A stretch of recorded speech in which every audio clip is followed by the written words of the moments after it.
Next देखो, निम्न में से माँ के दूध में कौन सी एंटीबॉडी या प्रतिरक्षी अधिकता में पाई जाती है। जब बच्चा जन्म लेता है तो उसमें रोगों से लड़ने की क्षमता नहीं होती, तो माँ का दूध उसके लिए सर्वोत्तम बताते हैं। जिस माँ को दूध को बोलते हैं, जो सबसे पहले बच्चे के लिए बनता है, उसको बोलते हैं कोलेस्ट्रम। तो जो माँ का दूध है वो क्यों दिया जाता है, क्योंकि माँ के दूध में प्रतिरक्षी होती है जो रोगों से लड़ती है। जन्म के 3-4 साल तक बच्चों में प्रतिरक्षी का अभाव होता है, धीरे धीरे बनती है। रोगाणु रहते हैं चारों ओर, इसलिए रोगाणु से ग्रसित न हो जाए, इसलिए माँ के दूध में भी प्रतिरक्षी होती है जो कि रोगों से बचाती है।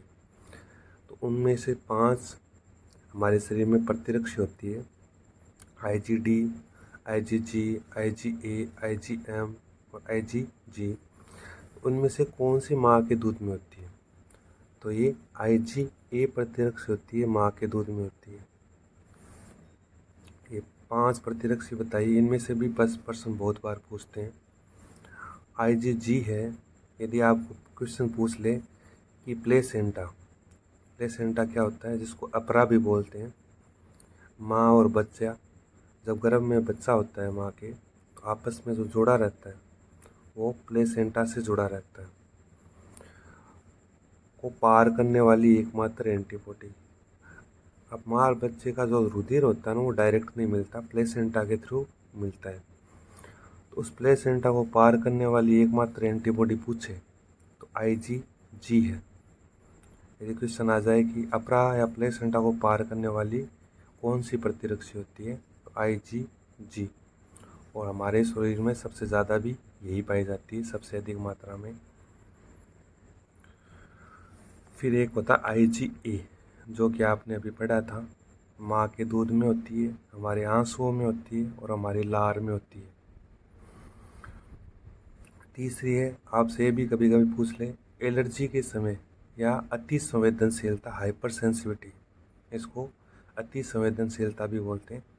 एलर्जी के समय हमारे रुधिर में कौन सी प्रतिरक्षी की मात्रा बढ़ जाती है, IgE। ई से एलर्जी, याद रखना, ई से एलर्जी। फिर IgM, ये IgM है, वो बड़ी प्रतिरक्षी है, सबसे बड़ी एंटीबॉडी होती है हमारे शरीर में, पेंटामेरिक फॉर्म में होती है, 5 एंटीबॉडी जोड़ के बनती है। सबसे बड़ी प्रतिरक्षी पूछे तो IgM। और दूसरी सर्वप्रथम संक्रमण से लड़ने वाली होती है। हमारे शरीर में कोई भी प्रतिजन या कोई रोगाणु हमारे शरीर में जाएगा तो सबसे पहले जो प्रतिरक्षी लड़ेगी वो कौन सी होगी, IgM। एग्ज़ाम में बहुत बार आता है कि सर्वप्रथम जो संक्रमण से लड़ती है हमारी प्रतिरक्षी वो कौन सी होती है, IgM। और सबसे बड़ी कौन सी होती है, IgM। IgD है, ये बहुत कम पूछते हैं नॉर्मली, फिर भी जानकारी के लिए बता दूं। IgD है, ये बी कोशिकाओं को सक्रिय करती है।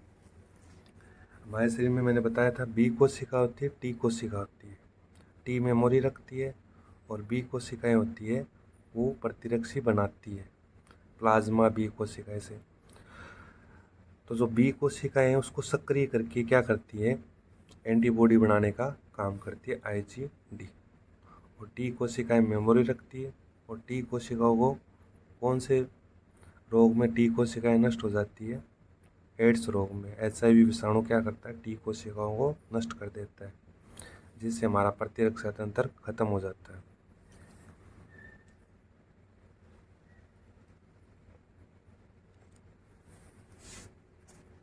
नेक्स्ट देखो, निम्न में से कौन सी बीमारी कुत्ते के काटने से होती है, तो कुत्ते के काटने से आपको बताया था रेबीज और विषाणु क्या होता है, रेहब्डो वायरस। विषाणु का नाम, रेबीज रोग में विषाणु कौन सा आता है, रेहब्डो विषाणु या रेहब्डो वायरस। और उससे बीमारी कौन सी हो जाती है, हाइड्रोफीबिया, जल भीति, जल से डर लगता है, पानी से। क्योंकि गले में जब पानी या तरल पदार्थ पीते हैं तो गले में बहुत तीव्र दर्द होता है, जिससे उसको पानी पीने से डर लगता है या कोई भी तरल पदार्थ पीने से, उसको बोलते हैं हाइड्रोफीबिया, जल भीति। रेबीज रोग में होती है, कुत्ते के काटने से होती है। नेक्स्ट देखो, वह विटामिन जो एंटीऑक्सीडेंट, वसा, विलेय और पौधों के तेल से प्राप्त किया जाता है। अब देखो, एक तो विटामिन की बात हो रही है, एंटीऑक्सीडेंट मतलब ऐसे में जो विष बनते रहते हैं उनको नष्ट करती है। वसा में विलय होना चाहिए वो विटामिन, और पौधे से प्राप्त होना चाहिए। ऐसा कौन सा है? तो B6, B12, विटामिन सी और विटामिन ई। तो इसमें एंटीऑक्सीडेंट और वसा, विलय और पौधों से जो प्राप्त होता है वो विटामिन ई है। ये जनन क्षमता के लिए भी ज़रूरी है। देखो इसमें है क्या, वसा, विलय ये भी है, और एंटीऑक्सीडेंट विटामिन सी भी होता है, विटामिन ई भी होता है, लेकिन इसमें सी क्यों नहीं है?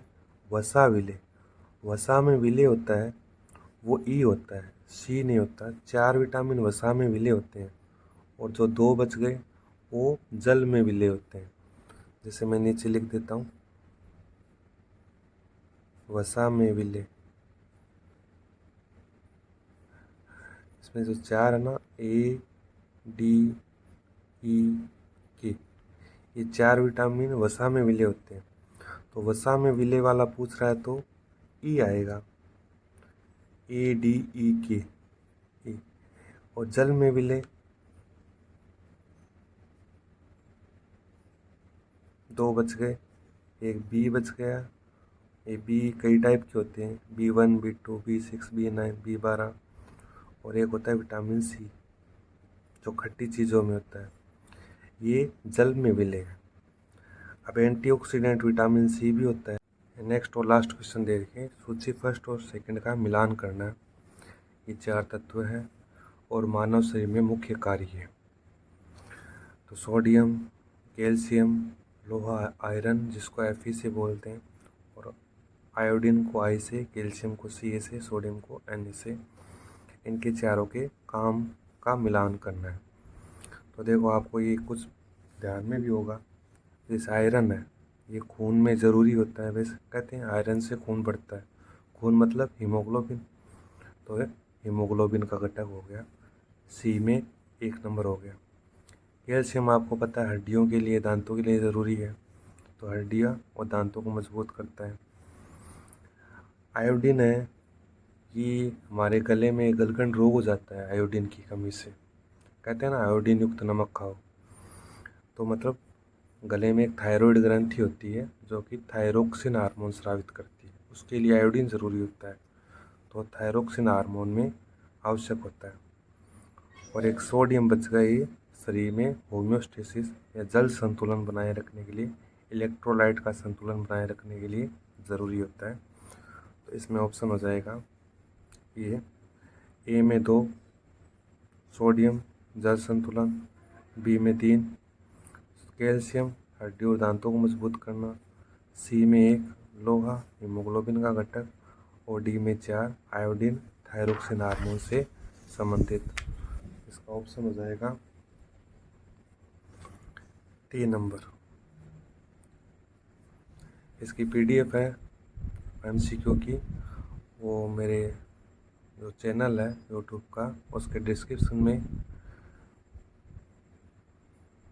टेलीग्राम लिंक है, उस पर मैंने हर एक जब भी चैप्टर होता है MCQ होती है उसकी लिंक में मैं डाल देता हूँ इसके MCQ, तो आप वहाँ इसको दोबारा आराम से देख सकते हैं।